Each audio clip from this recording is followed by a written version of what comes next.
বাহিনীর বিরুদ্ধে একটি মহল পত্রপত্রিকার মাধ্যমে সুনাম নষ্টের চেষ্টা চালিয়ে যাচ্ছে। তাই মিশনে সুচারুভাবে নিজেদের কাজ করার পরামর্শ দিয়েছেন বিমান বাহিনীর প্রধান এয়ার মার্শাল হাসান মাহমুদ খান। সকালে বিমান বাহিনীর সদর দপ্তরে মিশনে যাওয়া সদস্যদের ব্রিফিং প্রদান অনুষ্ঠানে পরামর্শ দেন তিনি। এ সময় ধর্ম বর্ণ নির্বিশেষে সবার সঙ্গে সৃজনশীল আচরণ করার পরামর্শ দেন বিমান বাহিনীর প্রধান।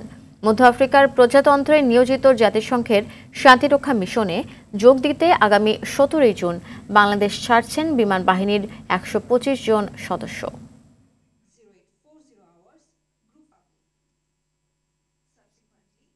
ইদানিং হয়তো পত্রপত্রিকায় এবং খবরে আমরা দেখেছি যে একটি মহল আমাদের শান্তিরক্ষীদেরকে বিভিন্নভাবে